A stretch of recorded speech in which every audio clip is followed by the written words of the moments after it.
Mercedes Marco Polo. Bude sa cítiť ako v jednom luxusnom SUVčku.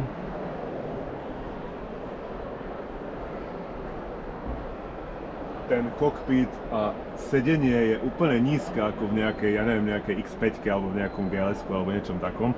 Pričom vieš vojsť bez problémov dovnútra. Ja sa tu viem postaviť, mám kopec miesta, môžem robiť rannú jogu a všetko. Zadné sedadlá sú vlastne elektronicky posúvané, čiže vlastne ty vieš posúvať tie sedadlá dopredu, dozadu, vieš ich sklápať takto pekne, nemusíš vlastne sa namáhať, ak si dorobil tu rannú jogu a nemáš už veľa energie, tak vlastne stlačíš gombík a celé sa to posunie. Ináč, Marco Polo robí Westfalia, čiže vlastne oni to nerobia ako priamo Mercedes, ale robí to Westfalia, hej. Čiže vlastne to sedenie vo vnútri je úplne mega, tu je strašne veľa miesta, je tu viac miesta ako v Kalifornii a bez problémov, skúsim ja vlastne ten stolík.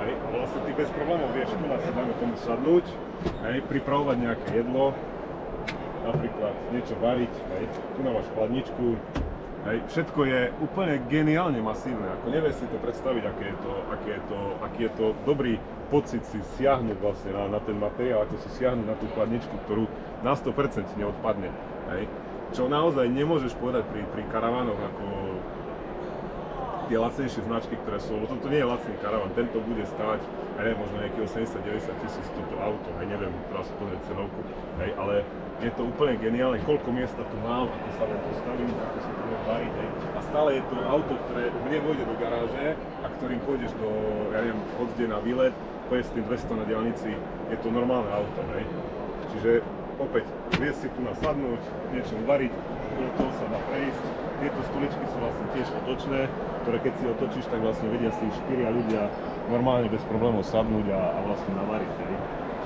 Hej. Neviem, ako sa to otáča, tam bude nejaká páčka alebo niečo také, hej. Čiže keď si to vezmeš,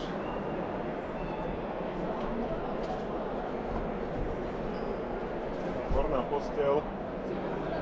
posteľ je obrovská, hej.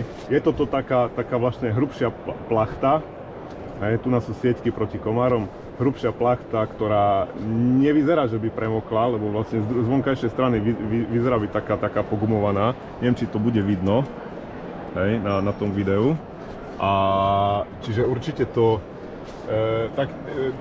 tak by som povedal, že keď bude vonku minus 20, tak to budeš hore cítiť, hej. Ale to kúrenie je tak silné, že ti to vykúri, čiže je to použiteľné aj v zime, hej. A keď vlastne hore si, tak dole sa vieš bez problémov vlastne dostať, vieš si tu sadnúť, hej, a bez problémov sedieť, hej.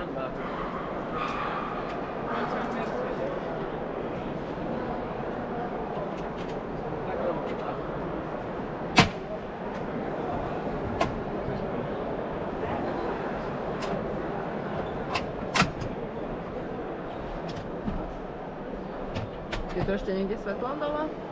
Bude. Jedno svetlo, druhé svetlo svieti. Tieto zadné okna sú ináč utvárateľné. Teraz sa to asi treba naštartovať, ale vlastne za jazdy je to možné vetrať. Hej, čiže za jazdy to auto vyzerá asi nejak takto, ako sme teraz, keď sa sklopí strecha, hej, a keď sa jazdí, alebo keď sa došoferuje, tak sa vlastne otvorí tá horná časť a môže sa tu postaviť. Hej. Čiže ja to otvorím, aby to bolo vidno.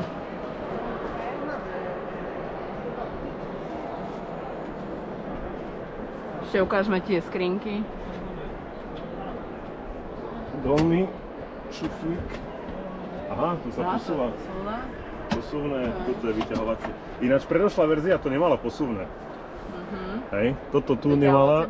Bolo vyťahovacie, aj toto, a vlastne horný šuflík je vyťahovací, dolný je posuvný a tu máme ešte taký malý na riad, hej. Príbor. Na príbor, tu je len studená voda, hej.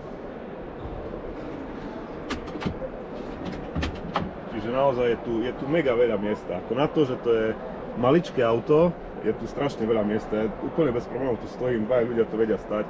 Samozrejme, nie je to karavan pre 4 ľudí, ale zase je to kompaktné auto, ktoré vieš použiť ako normálny osobák. Nie je s tým absolútne žiaden problém. Luxusný osobák, by som povedal, aj veľmi luxusný osobák. Ideme asi, skončíme video, lebo je tu Berti asi 100 ľudí v rade, lebo každý chce vidieť toto auto a každý si ho chce kúpiť. Keď budeme kúpovať osobné auto, také kúpime. Radlo, čiže vlastne vyzerá to nejak takto, dá sa ešte posunúť viac dozadu. Hej. A takto nejak vyzerá miesto, keď si tu sadneš, hej. Samozrejme dá sa otočiť vlastne aj to druhé sedadlo, aj to vodičové sedadlo, čiže máme aj 4 ľudia bez problémov si tu môžu sadnúť. Tá plachta je naozaj taká ako pogumovaná, čiže toto určite nepremokne, hej. Nebude s tým problém vlastne aj nejak v zime, hej. Je to, že ak by to bolo otvorené, tak je možnosť otvoriť aj toto okno, čiže vlastne ako ja neviem, na BMWčku sa dá otvoriť okno, nemusíš otvárať komplet celé dvere a môžeš v podstate dať tam nejaké veci, alebo vlastne len si otvoríš okno a môžeš ležať v posteli a pozerať západ slnka, hej. Dali sa otvoriť aj spodné dvere, len auto je zamknuté, čiže vlastne neviem to otvoriť, takže pokúsim sa.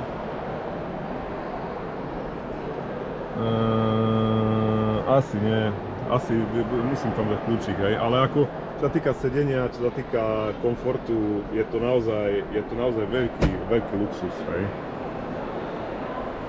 Ináč ako na Mercedese už ďalej nejde. Proste s týmto schádzame. Ako sa ti to páči? No, výborne, akože tak... Ako to ide rýchlosťou? Veľkou. Veľkou. Ináč tu máš riadiacu paku, hej, že vlastne toto je... Dá si dopredu a tak ďalej, parking a podobne, hej, čiže riadiaca paka nie je... Manuál, jasne. Či teda... Automat, hej, čiže automatická prevodovka, máš obrovský dotykový displej, ovládanie jak na iPade a ide to 260, Berti, 260, ty poješ tak rýchlo na dovolenku, že nepredbehne ťa ani Fittipaldi. 2 dovolenky stihnem. No, presne tak. Super, krásne, neviem úplne. Čau.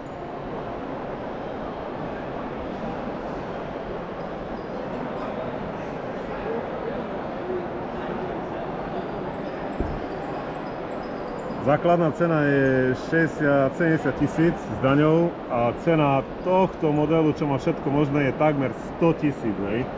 Čiže tu sa bavíme o aute alebo o karavane, ktoré nie je nejaký budget karavan, hej. Je to proste luxusné osobné auto, v ktorom sa vyspíš, navaríš si, 4 sa odnesú, 4 sa vyspia, máš tam kopec odkladacích priestorov, dokonca aj dole, skoro až nevidno ten kufor, že je zamknutý. A je tam ináč veľký odkladací priestor pod tou postelou, ktorý vieš vybrať a keď posunieš tie sedadlá dopredu, tak je tam mega miesta, hej. Čiže ako naozaj je to alternatíva Kalifornie, by som povedal, že luxusnejšia alternatíva Kalifornie. Kalifornia žije zo svojej vlastne nejakej histórie, ale čo sa týka nejakého luxusu a technologicky lepšieho spracovania, je to proste krajšie a lepšie ako Kalifornia. A Mercedes je asi lepšie auto ako Volkswagen, ale to neviem, to... Nemal som Mercedes. Ja som nemal Mercedes, a mal som BMW a to je hodne lepšie ako Volkswagen, to je bez debaty, hej. Takže ideme ďalej. Máme tam obrovské karavany, nejaké veľké luxusné, tak teraz ideme prejsť vlastne z malej, najmenšieho auta, ktoré vlastne na tejto výstave je, na najväčší karaván, do ktorého dáš aj Bugatti dole. Takže ideme pozrieť to Bugatti najprv a potom pozrieme aj ten karaván, hej. Takže ideme na to.